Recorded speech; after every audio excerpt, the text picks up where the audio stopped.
Imagine a world where you're not held hostage by monthly bills or sudden expenses. A world where you dictate the terms of your life rather than your bank balance. Sounds too good to be true?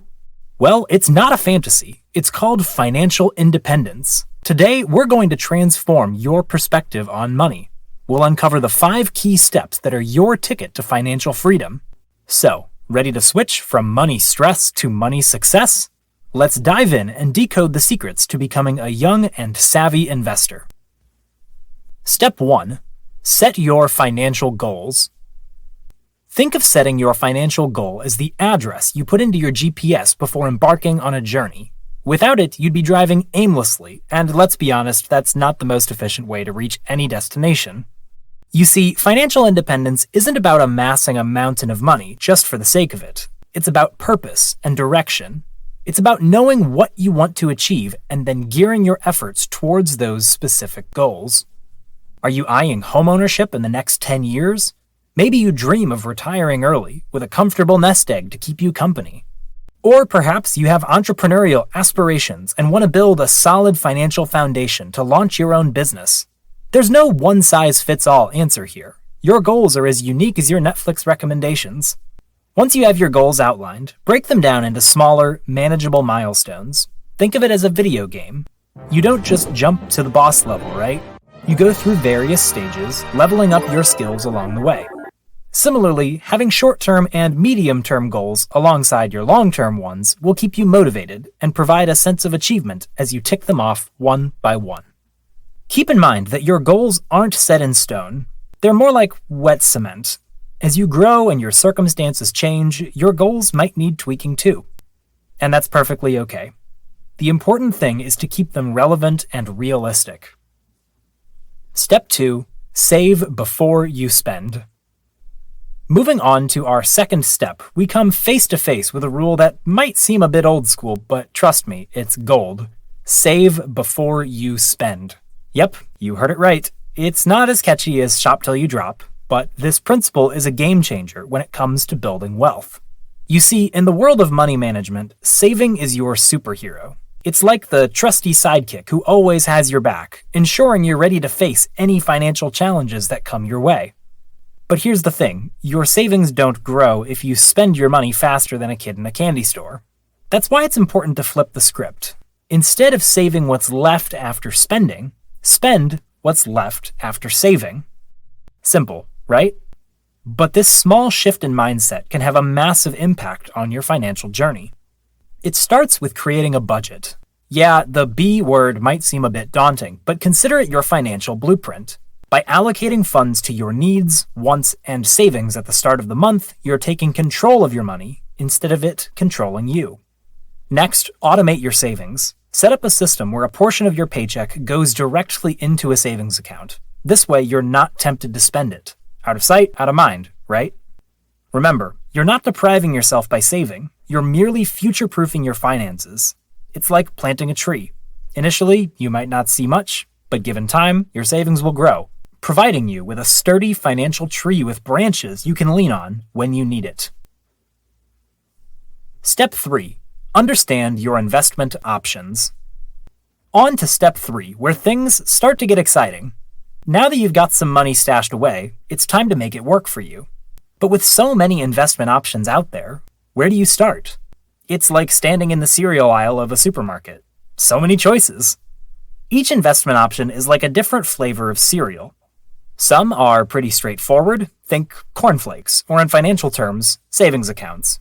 You know exactly what you're getting, a small, steady return, but nothing spectacular. On the other end of the spectrum, you've got the more exotic granola-type options. These are your stocks, bonds, and mutual funds. There's potential for a tastier return, but they come with a different level of risk and complexity. Then you have your real estate, the hearty oatmeal of investment options. It can provide steady returns over time and has the added advantage of being a tangible asset. If you're feeling adventurous, there are newer, more colorful investment options like cryptocurrency, the equivalent of super sugary cereals. They can provide massive returns but come with a higher risk. The key is understanding these different options, their potential returns, and the associated risks. Much like choosing the right cereal based on your taste and health goals, you need to choose the right investment based on your financial goals and risk tolerance. If you want to get started with investing, check out the link below to open up an M1 Finance account. Step 4. Diversify your investments. Great. Now that you're familiar with various investment options, let's move to Step 4, a concept known as diversification. Now, I know what you're thinking. Diversification sounds like a word pulled out from a high school textbook. Don't worry, it's a lot simpler and more exciting than it sounds. Diversification is like making a great music playlist for a road trip.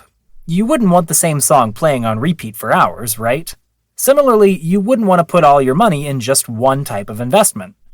By spreading your money across a mix of different investments, you're creating a well-balanced financial playlist that can weather different market conditions.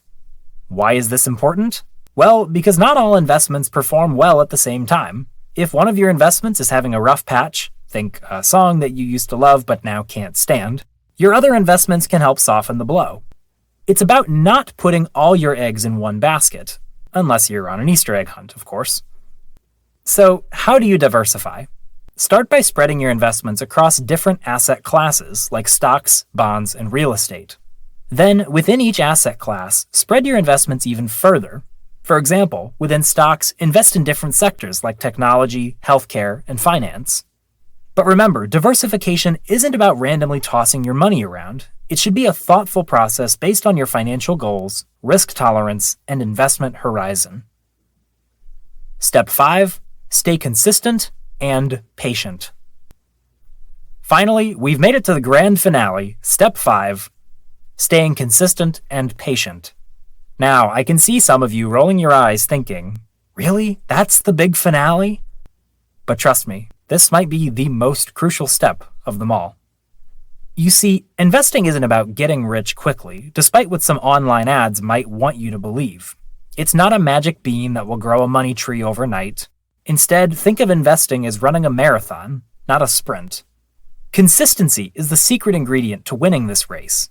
Much like going to the gym, one day of heavy lifting won't get you the results. It's the steady, consistent efforts that build strength and endurance over time. Similarly, consistently investing a set amount of money at regular intervals, a method known as dollar cost averaging, can help you grow your wealth over time. Now, let's talk about patience. Remember when you planted a seed in grade school and had to wait for what felt like forever to see the first sprout? Investing is a lot like that. Once you've planted the seeds of your investment, you need to give them time to grow.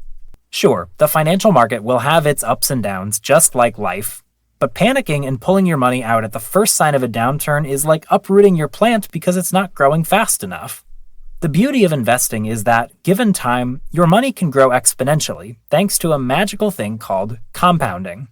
It's like a snowball rolling down a hill, getting bigger and bigger. The longer it rolls, the larger it becomes. So, commit to being a patient, consistent investor. It might not be the most glamorous part of investing, but it's often the difference between those who reach their financial goals and those who fall short. And there you have it. Your 5-step guide to becoming a young and savvy investor. Remember, investing isn't just for the Wall Street hotshots. It's for anyone who dreams of financial independence, and that includes you. If you found this video helpful, don't forget to hit that like button and subscribe to our channel for more financial wisdom. Here's to your journey toward financial independence, one investment at a time.